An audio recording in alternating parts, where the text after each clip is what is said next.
Arnold Schwarzenegger's story begins in a landscape still bleeding from the aftermath of war.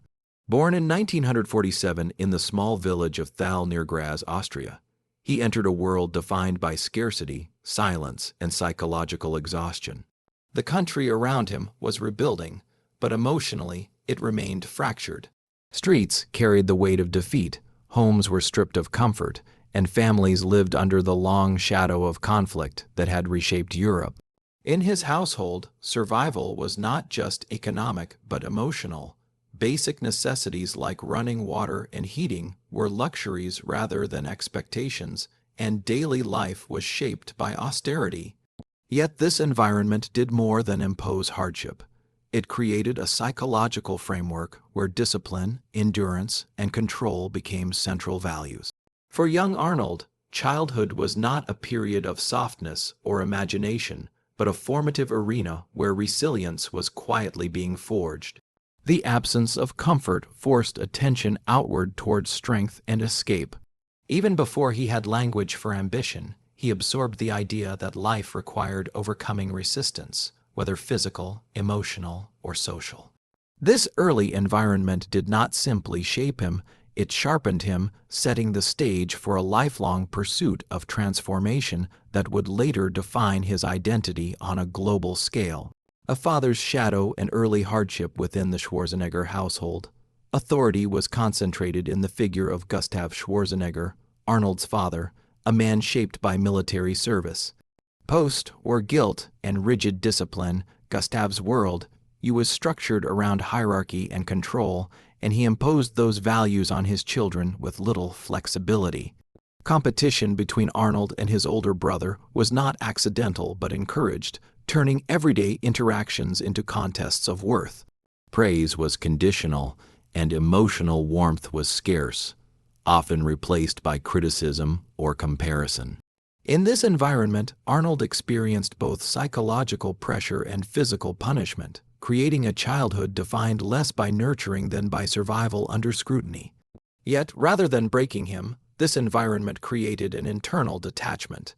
He began to observe his surroundings as something to outgrow rather than belong to. The emotional distance he developed became a survival mechanism, allowing him to transform pain into motivation. While others might have internalized defeat, Arnold externalized it into ambition. The home that should have anchored him instead became something he mentally prepared to leave behind. Even in these early years, a pattern emerged. Adversity did not soften him, it hardened his resolve, shaping a mindset oriented toward escape, reinvention, and eventual domination of environments far beyond the Austrian village that confined him. Discovery of bodybuilding vision. The turning point in Arnold's early life came not through formal education or family influence, but through exposure to an entirely different world, one seen through magazines and cinema. In adolescence, he encountered images of bodybuilding champions like Reg Park, figures who embodied a physical ideal far removed from the limitations of his environment.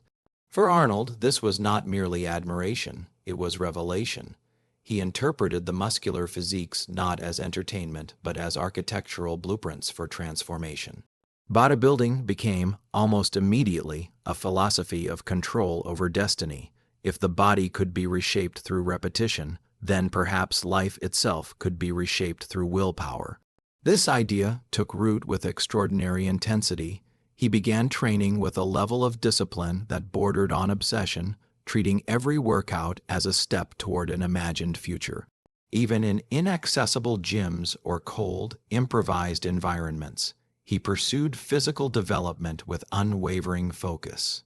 The weights became symbols of resistance that could be conquered, and every session reinforced the belief that limitations were temporary. In this phase, Arnold was not yet a public figure or athlete of note, but a young man constructing a private doctrine of self-made evolution, one repetition at a time, driven by the certainty that he was meant for a life far beyond his immediate surroundings. Military service and early competitions. Mandatory military service introduced Arnold to structured discipline on a larger scale, but rather than suppressing his ambition, it intensified it. While most soldiers adapted to routine expectations, he treated every moment as an opportunity for physical training. Push-ups, weight exercises, and improvised workouts became constant practices, even when they conflicted with military protocol. His commitment to bodybuilding eventually led him to make bold decisions, including unauthorized absences to participate in competitions. These early contests were formative not because they always resulted in victory, but because they exposed him to the competitive structure of his ambition. Winning junior titles reinforced his belief in his potential, but setbacks taught him that dominance required refinement, not just raw power. Punishments for breaking rules did not deter him. Instead, they reinforced a sense of separation from conventional authority. He began to see himself as operating under a different set of rules, governed by personal vision rather than institutional expectations. This period marked the beginning of his identity as someone willing to sacrifice stability for progress. The military environment, intended to standardize behavior, instead sharpened his individuality, accelerating his transition from local athlete to someone preparing for a much larger stage beyond Austria's borders. Escape to America and first setbacks. Arnold's arrival in the United States marked the collision between ambition and reality. Entering America in the late 1960s, he carried not only his physical strength, but also an unshakable belief in eventual success. However, the initial experience was disorienting. In Europe, he had already established dominance, but in American competitions, he encountered more refined athletes who exposed weaknesses in his conditioning and presentation. His first major defeat was a psychological shock, forcing him to confront the gap between potential and execution. Rather than retreat, he analyzed the failure with clinical detachment. He recognized that mass alone was insufficient. Definition, symmetry, and presentation mattered equally. This realization became the foundation for a new phase of training. Relocating to California, particularly Venice Beach, he immersed himself in a culture of experimentation and intensity. Gold's Gym became a central arena where he refined not only his body, but also his competitive philosophy. The environment was filled with elite athletes, creating both camaraderie and rivalry. In this setting, Arnold began to evolve from raw talent into a strategically engineered competitor, blending physical transformation with psychological adaptation. America did not immediately crown him. It challenged him, reshaping his approach to success and forcing him into deeper levels of discipline and self-awareness. Venice Beach and building the body and mind. Venice Beach in the 1970s functioned as both training ground and laboratory for Arnold's evolution. Gold's Gym, filled with bodybuilders pursuing extreme physical ideals, became the center of a subculture defined by discipline, ego, and ambition. Within this environment, Arnold refined his training methods with near-scientific precision. He studied muscle groups, recovery cycles, and training intensity with an analytical mindset that set him apart from many of his peers. However, his development was not purely physical. He also began to understand the psychological dimension of competition. Confidence, perception, and intimidation became tools as important as strength. He cultivated a presence that dominated spaces even when he was not speaking, projecting certainty that unsettled opponents. At the same time, he formed relationships with fellow athletes, creating a social ecosystem built on both collaboration and rivalry. Training sessions were intense, often bordering on ritualistic, with each lift contributing to a larger vision of perfection. During this period, Arnold was not simply building muscle. He was constructing an identity engineered for dominance in multiple arenas. His discipline expanded beyond training into nutrition, recovery, and mental preparation, forming a holistic system of self-engineering that would eventually carry him to global recognition. Mind games and rise of pumping iron. Arnold's competitive strategy extended beyond physical preparation into psychological manipulation, a dimension that became widely known through the documentary Pumping Iron. In this era, bodybuilding was still a niche subculture, but the film exposed its hidden intensity to a global audience.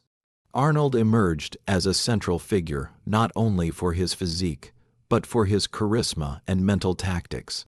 He understood that victory often began long before athletes stepped on stage. Through conversation, humor, and strategic confidence, he created subtle doubt in competitors while reinforcing his own dominance. This approach was not accidental but calculated, part of a broader understanding that competition existed in the mind as much as in the body. Pumping Iron captured this dynamic, portraying him as both entertainer and strategist. Audiences were drawn to his personality as much as his physical form, and his reputation expanded beyond bodybuilding circles. The film transformed him into a cultural figure, bridging the gap between underground sport and mainstream fascination. It also marked a shift in his trajectory. He was no longer just an athlete preparing for contests, but a personality capable of commanding attention on a global stage. This exposure laid the groundwork for his transition into entertainment and public life. Becoming Mr. Olympia, King Arnold's dominance in bodybuilding reached its peak with multiple Mr. Olympia titles, solidifying his position as one of the greatest competitors in the sport's history. These victories were not simply athletic achievements, but the culmination of years of structured discipline, psychological strategy, and relentless refinement. Each competition reflected an evolution in his physique, presentation, and confidence. Judges and audiences recognized not only his muscular development but also his stage presence, which set him apart from his peers. His victories were the result of a system he had built over years, training intensity, mental conditioning, and strategic awareness combined into a comprehensive approach to competition. By the time he secured his final titles, he had effectively exhausted the competitive limits of the sport. There were no remaining benchmarks that could challenge his dominance within bodybuilding. This realization prompted a strategic pivot. Rather than remaining within a field he had already conquered, he began to redirect his ambition toward broader cultural arenas. The question was no longer whether he could dominate bodybuilding, but where else he could apply the same principles of discipline and transformation. This transition marked the end of one era and the beginning of another. Scandals, reflection, and modern purpose in later years, Arnold's life became more reflective, shaped by public scrutiny, personal revelations, and evolving priorities. Private scandals and personal challenges surfaced, complicating the image of perfection that had long surrounded him. However, rather than retreating, he confronted aspects of his past publicly, acknowledging mistakes while continuing to engage with audiences.